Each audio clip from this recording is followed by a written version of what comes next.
जय स्वामीनारायण। श्री स्वामीनारायण गुरुकुल राजकोट संस्थान आयोजित SGIS ऑनलाइन गुरुकुल एज्युकेशन में हूँ केडी मारडिया दरेक विद्यार्थी मित्रों हार्दिक स्वागत करूँ छूं। अने आज अपने पेज नंबर 5 पर आपेल भाषा सज्जता जेमा स्वर व्यंजन अने ध्वनि श्रेणी एना विषय आपणे आज अभ्यास करवानो छे मित्रों। तो बोलचालनी अने लेखननी जे भाषा होय छे एनी अंदर अलग अलग घटकों काम करता होय छे। एनी अंदर ध्वनि, नादतंत्री, फेफसा, श्वासनળી, पछी मुखનું जे आखું तंत्र छे ए बधा ज पार्ट्स अलग अलग एनु कार्य ए होय छे। तो एनी आपणे विगते आजे के क्यो स्वर क्यो ध्वनि केवी रीते आपणा मुखमांथी के आपणी नादतंत्रीमांथी ए बने छे अथवा ए बहार आवे छे एना विषे आपणे अभ्यास करवानो। पण सौप्रथम आपणे स्वर अने व्यंजन एनी जे व्याख्या छे ए मित्रों आपणे जोईशुं। तो व्याख्या एवी बने के भाषामां नानामां એટલે કે ભાષાનો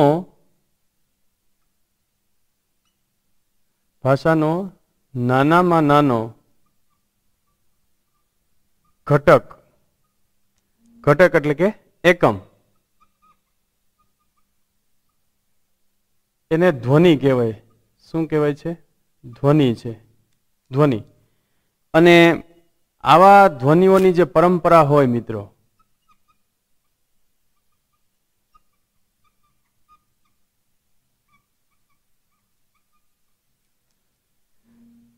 પરંપરાથી એ સ્વર અને એ વ્યંજન બનતા હોય છે।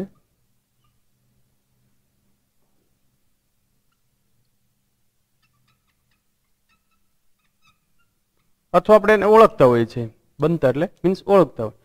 તો હવે આપણને સ્વર અને વ્યંજન શું હોય એ કેવી રીતે આપણા શરીરમાંથી પ્રગટ થાય મિત્રો એ શીખવાનું છે। તો કે આપણા ફેફસામાંથી હવા નીકળે।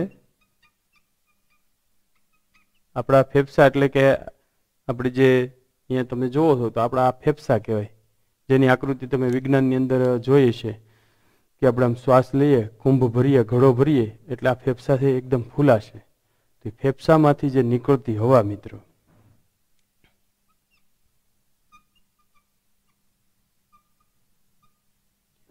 હવા શ્વાસ નળી દ્વારા એ બહાર આવે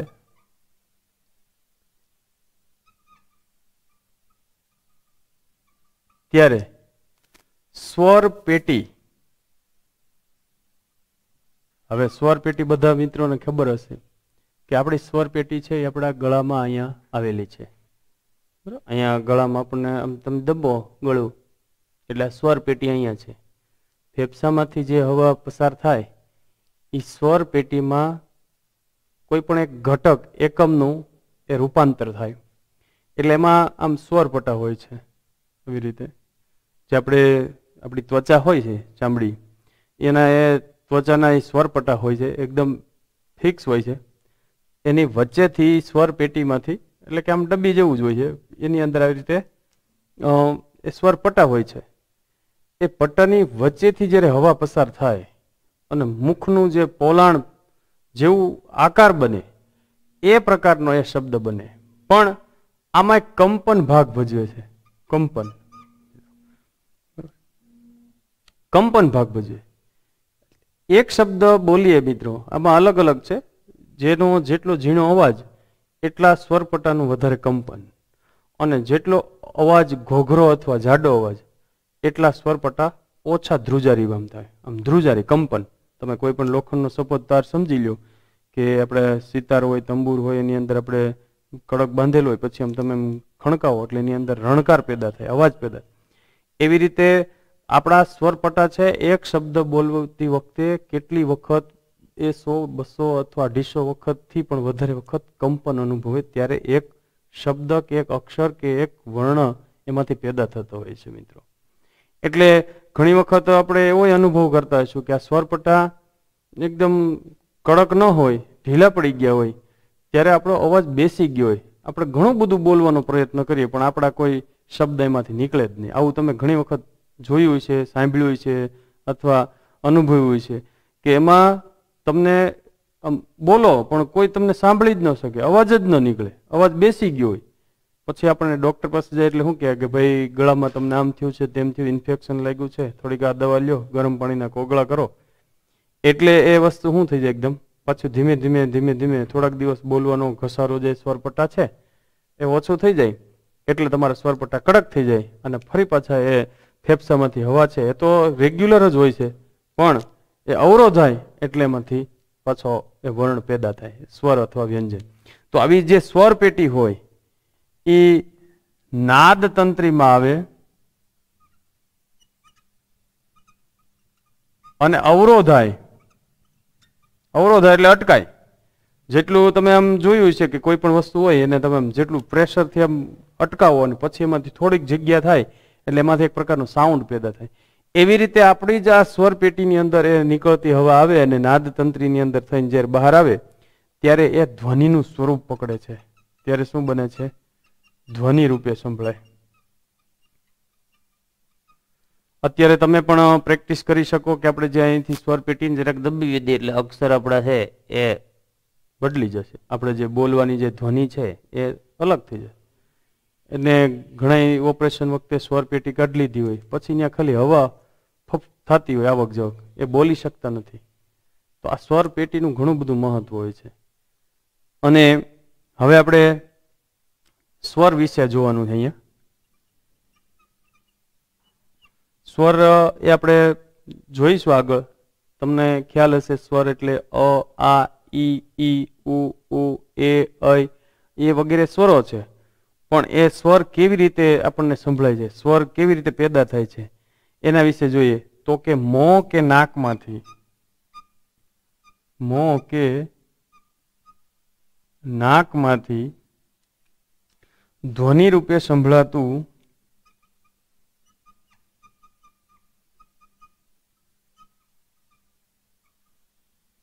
મોજું, એટલે પગમાં પહેરવાનું મોજું નહીં પણ વાયુનું મોજું. આપણે અહીં થોડુંક કૌંસમાં વાયુ લખી નાખીએ. વાયુનું જે મોજું હોય એ કોઈ પણ અવરોધ વિના,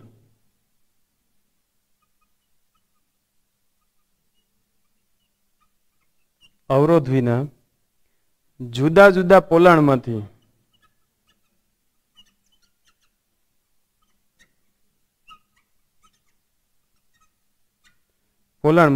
આંદોલિત થઈને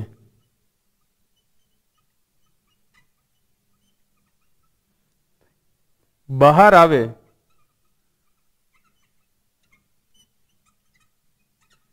ત્યારે એ સ્વર સંભળાય છે. મિત્રો જો શું કીધું? મોં અને નાક એમાંથી ધ્વનિ રૂપે સંભળાતું જે મોજું એટલે વાયુનું મોજું કોઈ પણ અવરોધ વિના. હવે તમે જો અહીંયા તમે બોલશો, ચાલો દરેક વિદ્યાર્થી પોતે ઘરે જ પ્રેક્ટિસ કરે. તો જો તમારા જો મુખની જે દશા છે, મોઢાની દશા એકદમ સ્થિર રહેશે અને હવા છે ફેફસામાંથી બહાર નીકળે સ્વરપેટીમાંથી નાદ તંત્રીમાં થઈ ત્યારે અટકતી નથી. જો એકદમ સ્થિર રહેશે. આ પછી આપણે શું કહીએ છીએ? આ તો જો આપણું થોડુંક મોઢું વધારે ખુલ્યું, એટલે થોડુંક ખુલે, આ એટલે એકદમ વધારે ખુલે. પછી ઈ જો કે એટકી નહીં હવા, દીર્ઘ ઈ, ઉ, પછી દીર્ઘ ઉ, જો ક્યાંય હવા અટકશે નહીં. ઓ, એ, જો તમે અલગ અલગ જો સ્વર બધા જ હું મિક્સમાં લઉં છું. આ, ઈ, ઉ, એ, ઐ, જો તમે ઔ, ક્યાંય પણ આ સ્વરો છે એ અવરોધ વિના, જો શું કીધું? કોઈ પણ અવરોધ વિના જુદા જુદા પોલાણમાંથી, એટલે આપણા ચહેરામાં અલગ અલગ પોલાણો થાય. પોલાણો એટલે આમ એક જગ્યા એવી કે એમાંથી જે હવા પસાર થઈ શકે એ આંદોલિત થઈને એ પોલાણમાંથી આંદોલિત થઈને બહાર નીકળે, એટલે શ્વાસનળીમાંથી એટલે કે આપણે ફેફસામાંથી એ સ્વરપેટીમાં આવે. સ્વરપેટીમાં એક પ્રકારનું જે કંપન થાય એ હવા સીધી આંદોલિત થઈ અને પોલાણમાંથી બહાર આવે ત્યારે આપણને શું સંભળાય છે? સ્વર સંભળાય છે. પણ આની જગ્યાએ જ્યારે તમે વ્યંજન કોઈ પણ બોલશો મિત્રો, ત્યારે અલગ અલગ અવરોધ આવશે. અહીંયા કોઈ પણ અવરોધ વિના કીધું છે. સ્વર પેદા થાય ત્યારે અવરોધ વિના આવે, અને જ્યારે વ્યંજન પેદા થશે એટલે વ્યંજન એટલે એ તમને ખ્યાલ છે કે આપણે ક થી જ્ઞ સુધી, તો એમાં અવરોધ આવશે, બરોબર? તો એની વ્યાખ્યા થોડીક બદલી જશે.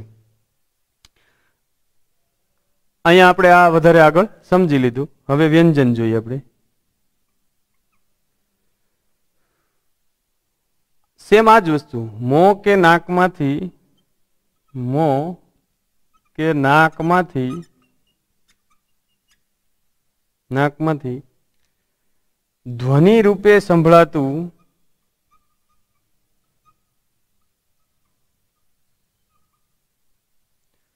વાયુનું જે મોજું છે મિત્રો, વાયુનું મોજું એ ક્યાંક પૂરેપૂરું કે ક્યાંક આંશિક એટલે થોડુંક એ અવરોધાઈને બહાર આવે.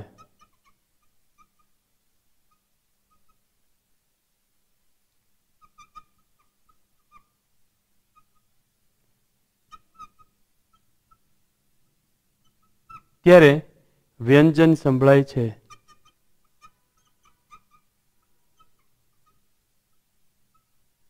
જો એની પ્રેક્ટિસ છે તમે કરી શકો કે ક ક, જો આપણે ગળાના કંઠમાંથી એ શબ્દ નીકળે છે ક, કંઠ્ય ક, ખ.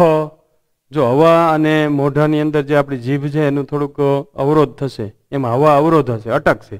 ગ, ઘ, ચ, છ, જ, ઝ, ટ, ઠ, ડ, ઢ, ણ, ત, થ, દ, ધ, ન, પ, ફ, બ, ભ, મ, ય, ર, લ, વ, શ, શ, સ, હ, ક્ષ, ત્ર ને જ્ઞ. તો આ રીતે આપણા અલગ અલગ જે વ્યંજનો છે ક થી જ્ઞ સુધીમાં, એમાં મિત્રો અહીંયા શું કીધું? મો કે નાકમાંથી જે ધ્વનિ રૂપે સંભળાતું વાયુનું મોજું ક્યાંક પૂરેપૂરું કે ક્યાંક આંશિક, ક્યાંક આખે ખોટકી જાય, અથવા ક્યાંક થોડું ગમતું આંશિક રીતે, અને પછી અવરોધન જ્યારે બહાર આવે હવા, ત્યારે મિત્રો વ્યંજન સંભળાય છે. હવે એમાં કેટલાક આપણા એ કોષ્ટકની અંદર કંઠ્ય તાલવ્ય એ વ્યંજનો, સ્વર વ્યંજનો જોઈ લઈએ. એનું કોષ્ટક પણ સરસ મજાનું છે મિત્રો.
હવે અહીંયા અલ્પ પ્રાણ અને મહાપ્રાણ આવશે.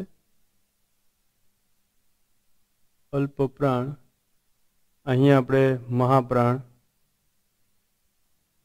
એની અંદર મિત્રો પેલું જે છે કંઠ્ય એટલે કંઠમાંથી નીકળે, પછી તાલવ્ય,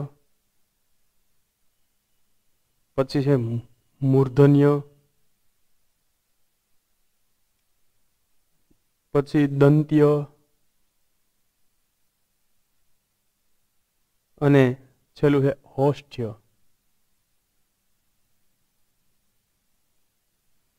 એની અંદર અઘોષ, ઘોષ, અઘોષ, ઘોષ બે રીતે છે બધા જ. પેલું છે એ અઘોષ છે અને બીજો છે એ ઘોષ.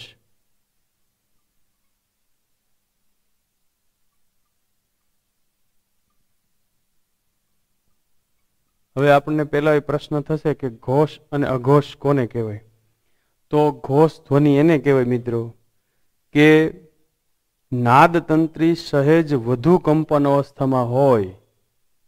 એ લખી લઈએ આપણે ઘોષ. નાદતંત્રી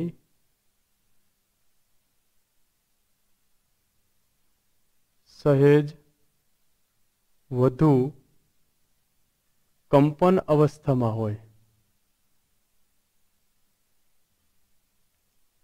તો એવા જે ધ્વનિ ઉત્પન્ન થાય એને શું કહેવાય છે? ઘોષ ધ્વનિ.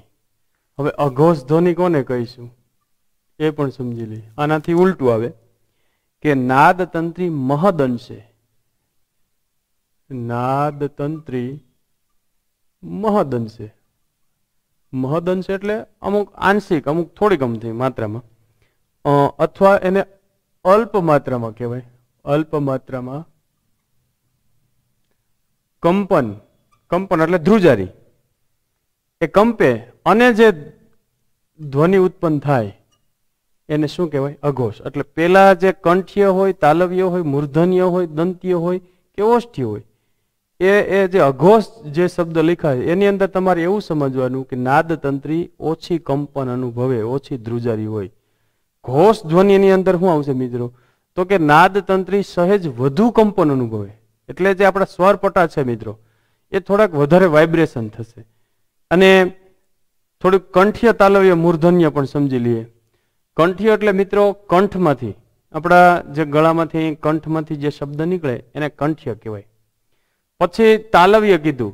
તાલવ્ય એટલે તમે તમારા જ મોઢાની અંદર તમારી જે જીભ છે એ ઉપરના તાળવાના ભાગને અડાડો એટલે તમને જે ઉપર તાળવું દેખાય એ સેમ વચ્ચેના ભાગમાં, દાંતની પાછળનો ભાગથી થોડુંક અંદર મધ્ય ભાગમાં, તો એ તાલવ્ય કહેવાય. ત્યાં જીભનું ટેરવું અડતું હોય, બરોબર.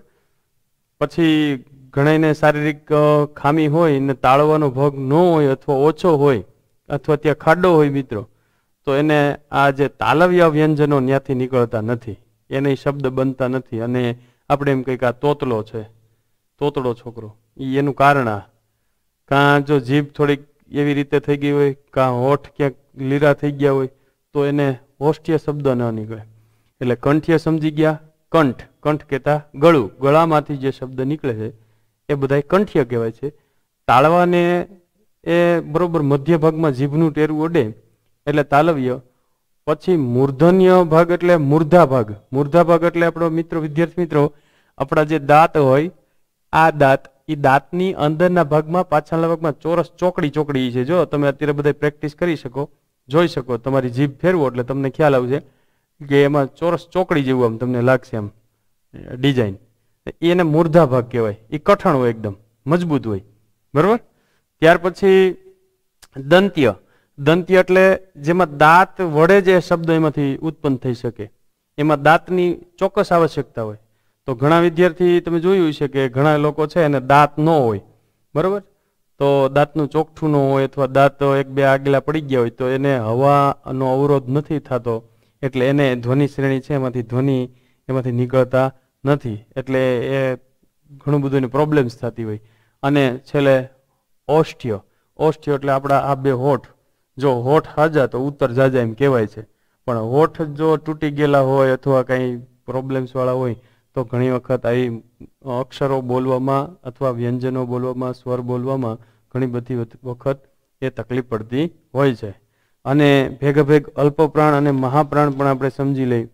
અલ્પપ્રાણ મહાપ્રાણ એટલે કે સંજ્ઞાઓ છે જે ધ્વનિના ઉચ્ચારણ વખતે અવરોધ થતા કે અવરોધ દૂર થતા આવતા હવાના ધક્કાને જથ્થાને દર્શાવે.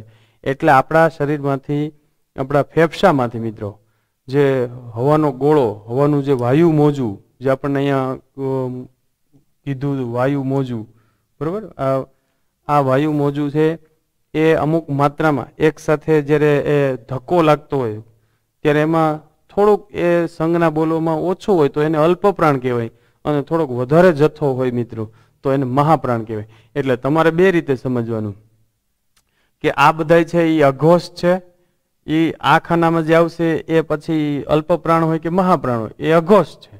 જ્યારે આ બીજા ખાનામાં છે દરેકમાં એ બધા કેવા આવશે? ઘોષ ધ્વનિ. અને પેલી જે લાઇન્સ છે, ઉપરની પેલી લાઇન્સ, એની અંદર અલ્પપ્રાણ, એટલે એ શબ્દ છે ને એ વધારે હવાનું મોજું લેતો નથી. અને બીજું જે મહાપ્રાણ છે મિત્રો, એટલે એમાં વાયુનું મોજું વધારે ધક્કો મારતો હોય છે, ફોર્સથી એકદમ, એટલે એ હોય છે. તો એની અંદર હવે જોઈ લઈએ કે લખીએ આપણે ક, ખ, ગ, પછી સમજીએ મિત્રો. પહેલા લખી લઈએ ચ, છ, જ, ઝ, ટ, ઠ, ડ, ઢ, ત, થ, દ, ધ, પ, ફ અને બ અને ભ. હવે મિત્રો પ્રેક્ટિસ કરવાની છે દરેક વિદ્યાર્થીઓએ. જો તમે અઘોષ ધ્વનિ એટલે શું કીધું કે નાદ તંત્રી મહદ અંશે અથવા અલ્પ માત્રામાં કંપન અનુભવે. તો કખ, ચછ, ટઠ, તથ અને પફ આ બધા છે એની અંદર એ અલ્પ માત્રામાં કંપન અનુભવશે. તમે ખુદ મહેસૂસ કરી શકો આ વસ્તુ. જ્યારે ઘોષ ધ્વનિ છે એમાં વધારે કંપન થશે. એમાં ગ ઘ, ઝ ઝ, દઢ, દધ અને બભ. એમાં જો તમે જ ખુદ અનુભવી શકશો, બોલશો ત્યારે તમારે એ માર્ક કરવાની વસ્તુ છે. હવે આ કંઠ્ય છે, આ ચાર અક્ષર છે એ કેવા છે? કંઠ્ય છે. તો ક, ખ, ગ અને ઘ એ ક્યાંથી પસાર થયા? કંઠમાંથી મિત્રો. એટલે એ કંઠ્ય બન્યા. મૂળ કેવા બન્યા? કંઠ્ય. એમાં ક ને ખ કેવા બને છે? અઘોષ. ગ ને ઘ કેવા બને છે? ઘોષ. હવે અલ્પપ્રાણ, જો અલ્પપ્રાણની આપણે વાત કરી હતી કે વાયુનું જે મોજું છે એ ઓછો ફોર્સ મારે ત્યારે અલ્પપ્રાણ હોય. તો ક અને ગ, જો ક અને ગ એમાં તમારે કંપન ઓછું થયું, હવાનો ફોર્સ એ ઓછો આવ્યો. પણ હવે તમે આ બે શબ્દ બોલશો, તમે જ ખુદ અનુભવી શકશો. ખ, ઘ, જો એકદમ ફોર્સ આવે એમ, તમે આ મહેસૂસ કરવાની વસ્તુ છે મિત્રો ઘરે બેઠા. ખ, ઘ, જો એકદમ હવાનો એકદમ ફોર્સ આવશે અહીંથી, અને તમને એવું લાગશે કે વાઇબ્રેશન થાય છે અહીંયા, બરોબર. એટલે કંઠમાંથી નીકળતા આ ચાર શબ્દોમાં ક, ખ અઘોષ છે, ગ, ઘ ઘોષ છે, ક અને ગ અલ્પપ્રાણ છે, એવી જ રીતે ખ અને ઘ એ મહાપ્રાણ છે. એટલે કે ત્યાં વાયુનો ફોર્સ એ વધારે પ્રમાણમાં લેવાય છે. હવે આ તાલવ્ય એટલે તાળવાને એ જીભનું ટેરવું છે, એ તાળવાને ચોક્કસ અડે જ. ચ, જો જીભ છે એનો પેલો છેડો નહીં, પણ એનો જે પડખેના છેડા છે એ સેજ આમ વળાંક થઈ અને તમારા ઉપર તાળવા નડશે બોલશો ત્યારે. છ, છ, ચ, છ, ઝ, ઝ, ઝ, ચ, છ. જો તમારી જીભ છે ને, જીભનો થોડોક એક અડધો થી પોણો ઇંચ જેટલી એ ભાગ, એ બંને પડખા સેજ ઉપર તાળવાને અડશે એકદમ. જો ચ, જો અડે છે, જો તમે અનુભવશો. ચ, છ, જ, ઝ. તો અહીંયા ચ અને જ કેવા છે? અલ્પપ્રાણ. છ અને ઝ, જો હવાનો ફોર્સ ઓટોમેટિક આવશે પ્રેક્ટિસ કરશો એટલે. સેમ એ જ વસ્તુ, પેલા બે અઘોષ, બીજા બે ઘોષ. અને આ તાલવ્ય શબ્દ છે. તાળવાને કારણે આ સ્વરો પેદા થાય છે. જેનું તાળવું તૂટેલું હોય અથવા ખોડખાપણ હોય તો આ તાલવ્ય શબ્દો એ બનતા નથી અથવા તો એમાં તકલીફ રહે છે. પછી મૂર્ધન્ય, એની આપણે વાત કરી હતી કે દાંતના પાછળના ભાગમાં જે જાડું પડ છે, ચોકડી ચોકડી વાળું, તમે બધાએ પોતે પ્રેક્ટિસ કરી છે, આ એ ભાગની વાત છે. તો કે મૂર્ધા ભાગ એટલે કે મૂર્ધન્ય, એને બીજો પણ શબ્દ કહે છે વર્ષ્ય શબ્દ કહે છે. કેવો કહે છે? વર્ષ્ય શબ્દ. આવો પણ શબ્દ એને કહેવાય છે. એનો અર્થ આ જ થાય છે મૂર્ધન્ય. તો એ પણ તમે જોઈ શકો છો. તો જો તમે એમાં અઘોષ એ તમે જુઓ તો ટ ઠ ડ અને ઢ. અલ્પપ્રાણમાં જો ટ ડ ઠ ઢ, ઓટોમેટિક ફોર્સ આવશે શબ્દમાં, ઠ ઢ. અને આ મૂર્ધા ભાગ છે એટલે ટ, જો તમારી જીભ છે બેવડી વળી અને નીચે પટકાય છે, ટ એ મૂર્ધા ભાગને, ડ જો અડે એકવાર સ્પર્શીને બહાર આવે, ઠ ઠ ઢ. તો એ મૂર્ધા ભાગને આપણા જે દાંત હોય ની પાછળના ઉપરના ભાગમાં છે એ એકાદ અડધો ઇંચ જેટલો ભાગ છે ત્યાં જીભ એ અડી અને પછી જે પછડાય ત્યારે જ આ ધ્વનિ છે એ ઉત્પન્ન થાય છે. એટલે મૂર્ધા તો લગભગ બધાની હોય છે. દાંતનું ચોકઠું ન હોય ને તો એને મૂર્ધા ભાગ હોય જ છે. બરાબર. ત્યાર પછી મિત્રો આગળ જોઈએ તો દંત્ય, કે જેમાં ચોક્કસ દાંતની જરૂર પડે. જેને દાંત નથી એ આ ચાર શબ્દો બોલવામાં એને મુશ્કેલી પડે. એમાં અલ્પપ્રાણ ધરાવતા બે શબ્દો છે, ત અને દ. મહાપ્રાણ ધરાવતા શબ્દ થ ધ. જો ઓટોમેટિક તમે બોલશો, જેવી રીતે ભાર આપીને બોલશો એટલી હવાનો ફોર્સ લેશે. ત દ થ ધ, ઓટોમેટિક હવાનો ફોર્સ એટલે મહાપ્રાણ. અને દંત્ય ત, જો જીભ છે એ બંને દાંતની એટલે કે ઉપરના ચોકઠાની નીચેના ચોકઠાની વચ્ચેથી એ ત, જો તમારી જીભ છે ને એ બરોબર બે દાંતની ઘીસીની વચ્ચેથી એકદમ ત દ, જો એ તો દાંતના પાછળના ભાગની છેડે અડશે. થ ઠ અને ધ, તો એ પણ દાંત વડે જ આ શબ્દો મિત્રો ઉચ્ચારાય છે. એટલે એને શું કહેવાય છે? દંત્ય. અને છેલ્લું એ જોવાનું છે એ છે ઓષ્ઠ્ય, જેને મિત્રો હોઠ નથી, એને આ ચાર શબ્દો બોલવામાં તકલીફ પડશે. એટલે આપણે એને ઘણી વખત તોતલા કહેતા હોય, તોતલો છે આ બોલવામાં. પણ એને પ એટલે જો તમે ઓટોમેટિક હોઠ છે એ બંને હોઠ એકદમ આમ સ્પર્શી અને છૂટા થશે. પ ફ બ ભ મ, એ આપણે અત્યારે નથી લખ્યા કારણ કે એ અનુનાસિક છે, ગણાશે તો આ રીતે જ, પણ એ શબ્દો છે એ હમણાં લખશું. અહીં તમે જુઓ પ અને બ એ કેવા છે? અલ્પપ્રાણ છે. પ અને ફ કેવા છે? તો અઘોષ ધ્વનિ છે. મહાપ્રાણ ક્યાં ક્યાં છે? તો કે ફ અને ભ છે. અને ઘોષ ધ્વનિ ક્યાં છે? તો કે બ અને ભ છે.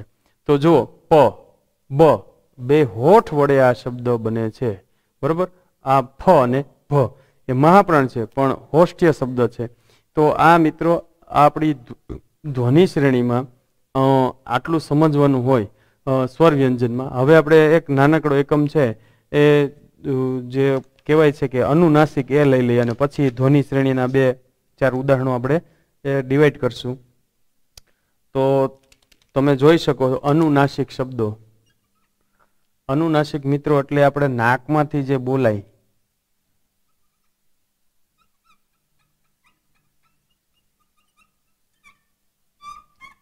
अनुनासिक शब्दों है. अनुनासिक ની અંદર દરેક એક એક ચાર એક આવશે. એટલે પેલો આવશે એ આવશે અંગ શબ્દ, પછી બીજો છે ય શબ્દ, પછી છે અણ શબ્દ, પછી છે ન શબ્દ અને છેલ્લે આવશે મ શબ્દ. એટલે બોલાશે એવી રીતે ક ખ ગ ઘ અંગ, ચ છ જ જ ય, પછી ટ ઠ ડ ઢ અણ, ત થ દ ધ ન, પ ફ બ ભ મ. તો આ બધા શબ્દો કેવા છે? અનુનાસિક કહેવાય છે. અનુનાસિક કોને કહેવાય? તો કે મોં કે મુખનો માર્ગ અવરોધને કારણે બંધ થઈ જાય. જો તમે આ શબ્દો જ્યારે બોલતા હોય મિત્રો, આ શબ્દો, ત્યારે મુખ છે આપણું બંધ થઈ જાય. એ બંધ થઈ જાય ને એનું જે પોલાણ, જે હવાનું મોજું છે એ નાક દ્વારા બહાર આવે ત્યારે આપણે શું કહેવાય છે? અનુનાસિક. એટલે કે નાકમાંથી જે બોલાતા હોય એને અનુનાસિક કહેવાય. જે કે અંગ, જો અંગ એટલે એ હવાનું મોજું ટ્રાન્સફર ક્યાં થશે? નાક દ્વારા. ય અણ અણ ન મ. તો એ બધા નાક વડે જ્યારે બોલાય તો એને શું કહેવાય છે? અનુનાસિક શબ્દો. અને હવે આપણે છેલ્લો ટોપિક છે એ છે જોવાનો છે એ મિત્રો ધ્વનિ શ્રેણી. તો કોઈ પણ શબ્દ બનતો હોય મિત્રો, બરાબર, આ બધા વગેરે આ ધ્વનિ જ કહેવાય. ધ્વનિ એટલે એક પ્રકારનો અવાજ, સ્વર અને વ્યંજન. તો કોઈ પણ શબ્દ એ બનતો હોય તો એની અંદર સ્વર અને વ્યંજન બને હોય. હવે આની ઉપરથી તમે એ શીખી શકો કે આપણે કોઈ પણ શબ્દની ધ્વનિ એટલે કે એના સ્વરો અને વ્યંજનો કેમ છૂટા પાડી શકાય. એક ભાષા વિજ્ઞાનનો એક પ્રયોગ શબ્દ છે, એ પ્રયોગ આપેલો છે જે આપણે જોઈએ. દાખલા તરીકે પ્રાંત શબ્દ હોય તો પ્રાંત શબ્દ બોલવામાં એની આકૃતિ અહીં સરસ મજાની આપી છે. એ આકૃતિ આપણે તમે પણ ચોપડીની અંદર એ જોઈ શકો છો. આવી રીતે એ શબ્દ એ બનશે. કેવી રીતે? તો ધ્વનિ શ્રેણી પેલા છૂટા પાડવા પડે. પેલા ધ્વનિ શ્રેણી આપણે છૂટા પડી. ધ્વનિ શ્રેણીમાં એવું બનશે કે પ્રાંતમાં પ વત્તા ર વત્તા આ વત્તા માથે અનુસ્વાર છે એટલે ન વત્તા ત અને વત્તા અ. હવે જો એક વસ્તુ યાદ રાખવાનું ધ્વનિ શ્રેણીની અંદર વિદ્યાર્થી મિત્રો, કે જ્યાં સ્વર આવતા હોય સ્વર ખોડો ક્યારેય ન હોય. કારણ કે દરેક ધ્વનિ છે એમાં વ્યંજન જે મિત્રો હોય એ કોઈ પણ વ્યંજન ક્યારે આખો બને? તો કે ક વત્તા અ બરાબર ઇઝ ઇક્વલ આખો ક બને. આ રીતે બને. તો એવી રીતે દરેક વ્યંજનો છે એ આખા ક્યારે બને? કે જેની અંદર સ્વર ભળેલા હોય. અહીંયા મારે દાખલા તરીકે કા શબ્દ લખવું છે તો એ કા કેવી રીતે બને? તો કે ક વત્તા આ, બરાબર, આમ કા બને. એવી રીતે આ જે વ્યંજનો હોય એની અંદર સ્વર હોય એટલે સ્વર છે એ પોતે ખુદ છે એટલે એમાં એ મૂળગત છે એટલે એને ક્યાંય વ્યંજનાત લાગતો નથી. આ બીજા બધા શબ્દો છે એ વ્યંજનાત છે, બરાબર. હવે અહીંયા ભાષા વિજ્ઞાનનો આપણે આ પ્રાંત શબ્દ બોલીએ છીએ એ કેવી રીતે આનું ચિત્ર બને છે તો જોઈએ. તો અહીંયા પેલું પ અને અહીંયા ર. પછી જ્યારે આપણે આ શબ્દ બોલીએ ત્યારે જો એકદમ પ્રાંત પ્ર આન. હવે અહીંયા ન શબ્દ છે એ આ માથે અનુસ્વાર લઈ લઈએ, બરોબર, આન પ્રાંત. હવે અહીં શું બનશે? તો અને અ. આ રીતે આપણો શબ્દ છે એ પ્રાંત શબ્દ છે એ બને છે. તમે બોલો ને એટલે તમારા મોઢાની આકૃતિ આવી બને, પ્રાંત. જો આ રીતે બનશે તો દરેક ધ્વનિ શ્રેણી છે એ આપણા મોઢામાંથી આવી રીતે બધા શબ્દો નીકળતા હોય છે. પણ આપણે આવી દરેક આકૃતિ બનાવવા ન જવાય, બરાબર. આ એક સમજવા માટેની વાત છે કે ધ્વનિ શ્રેણી આપણા મોઢામાંથી આવી રીતે પોલાણ કરી અને આ રીતે એ બહાર આવતી હોય છે. પ્રાંત, જો પ્ર આ ત એટલે પ્રાંત બને છે. અને એના જે આ વ્યંજનો કહેવાય છે, જે આ છે અને અ છે, એ બધા સ્વરો કહેવાય છે. એવી રીતે ઘણા બધા શબ્દો છે એને આપણે આ રીતે ધ્વનિ શ્રેણીની અંદર છૂટા પાડી શકીએ છીએ. એકાદ ઉદાહરણ હું તમને આપી દઉં. જેમ કે અહીંયા આપણે ખર્ચી. ચાલો આની આપણે ધ્વનિ શ્રેણી છૂટી પાડવી છે. પછી છે તણખો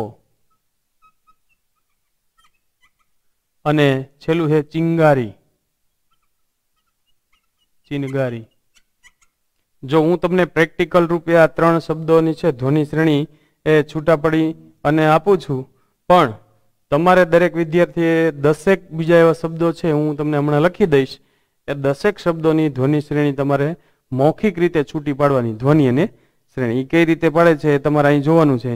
તો કે ખર્ચીમાં શું આવશે? પેલા એક એક શબ્દને જોઈ લો. ખ કેવી રીતે બન્યો? તો કે ખ વત્તા અ. એવી રીતે શું બનશે? ર વત્તા અ, ખ ર. અને અહીંયા દીર્ઘ ઈ છે એટલે દીર્ઘ ઈમાં ચ વત્તા દીર્ઘ ઈ કરવાનું મિત્રો. દીર્ઘ ઈ જરાક વળાંક એનો ઊંચો આવશે, બરોબર. હવે શું કરવાનું કે જ્યાં વ્યંજન છે ત્યાં આપણે શું કરશું? એને વ્યંજનાત કરી દેવું, ખોડા કરી દઈશું, બરોબર. સ્વર છે, સ્વર ક્યાં ક્યાં અ અને ઈ, તો એ વ્યંજનાત થતા નથી. હવે એ રીતે તણખો શબ્દ, તો જો ત વત્તા અ, બરોબર. હવે આવી રીતે તમે પ્રેક્ટિસ કરી શકો. પછી અણ, તો કે અણ વત્તા અ, તો એને પણ વ્યંજનાત કરી શકાય. અને છેલ્લે ખ વત્તા ઓ, બરોબર. ત્રણ ખો આ રીતે આપણો એ ધ્વનિ શ્રેણીનો પોઈન્ટ બને છે એટલે કે ધ્વનિ આમાંથી છૂટા પડે છે બરાબર સ્વર છૂટા પડ્યા અને વ્યંજન છૂટા પડ્યા જે આપણે વ્યંજનાદ દર્શાવીએ છીએ બરાબર અહીં જે છે એ વ્યંજનાદ કહેવાય છે અડધા છે કારણ કે ત ક્યારે આખો બને તો કે ત વત્તા અ એવી રીતે ચિંગારી હવે એક વસ્તુ યાદ રાખવાનું જો ચિનગારી તમે દીર્ઘ લખો તો જ તમારે દીર્ઘ ઈ આવશે નહીતર ઈ કેવી બનશે રસ્વઈ એટલે હવે અહીંયા આપણે બનાવીએ કે ચ વત્તા રસ્વઈ વત્તા ન વત્તા અ વત્તા ગ વત્તા આ અને વત્તા રી દીર્ઘ ઈ જો યાદ રાખવાનું બરોબર હવે અહીંયા આપણે વ્યંજનાદ કરી નાખવાના જેટલા જેટલા વ્યંજન છે બરોબર ચિનગારી બરોબર ચિનગારી આ રીતે ધ્વનિ શ્રેણીની અંદર બધા અલગ અલગ ધ્વનિઓ સ્વરો અને વ્યંજનો મિત્રો છૂટા પડતા હોય છે તો દરેક વિદ્યાર્થી આ રીતે ઘરે પ્રેક્ટિસ કરશે હું અહીંથી તમને થોડાક શબ્દો છે એ આપી દઉં છું આપણા જ અભ્યાસક્રમમાં છે એવા તમે એ પ્રેક્ટિસ કરી શકો છો ચલો પેલું આપણે આવશે મિત્રો આની સંધિ છૂટી ધ્વનિ શ્રેણી છૂટી પાડો સંધિ નથી પાડવાનું એ એક યાદ રાખજો ખુશનુમા અને અત્યારે ફાવે તો અત્યારે ફટાફટ મને લખીને મોકલો ફોટો પાડીને પ્રયત્ન પછી હે લાકડી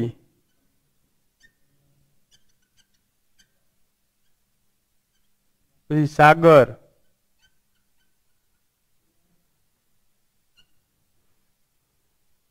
પછી છે જન સળગી મહાનલ વિશ્વાનલ અને છેલ્લે છે અવરોધ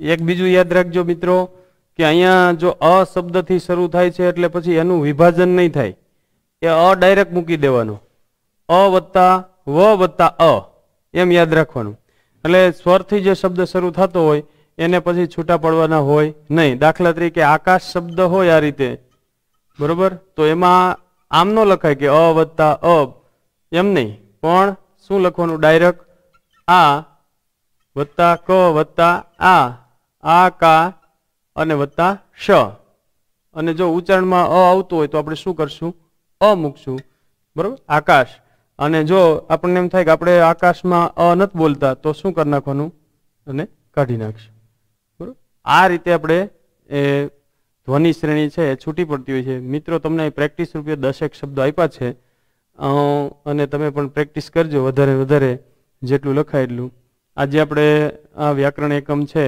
એ પેજ નંબર 5 અને 6 ઉપર તમારી ગુજરાતી ટેક્સ્ટ બુકની અંદર આપેલ છે આ એ જ વસ્તુ છે તમારી સામે પ્રેઝન્ટ કરેલી છે અને છતાં એનો મુહાવરો કરતા રહેવું વધારે અભ્યાસ કરતા રહેવું અને જેટલી ધ્વનિ શ્રેણી છે એનો વધારે પ્રેક્ટિસ કરવી કારણ કે આ એક વસ્તુ તો એ કાયમ માટે છે સ્વર અને વ્યંજન પણ આ વસ્તુ છે એ અલગ અલગ એના નિયમો હોય અલગ અલગ પણ આપણે અત્યારે એટલું જ માત્ર સમજવાનું છે વધારે આપણે આગળ નેક્સ્ટ ટોપિકમાં ફરી પાછા જ્યારે ભેગા થઈશું ત્યારે આપણે મળીશું ત્યાં સુધી હવે મને રજા આપો SGIS-માં તમે બધા ફરીથી જોઈન્ટ થયા અને વધારે વધારે વિડીયો લાઈક કરો શેર કરો તમારા મિત્રોને પણ મોકલતા રહો અને ઘરે રહો સુરક્ષિત રહો જય સ્વામિનારાયણ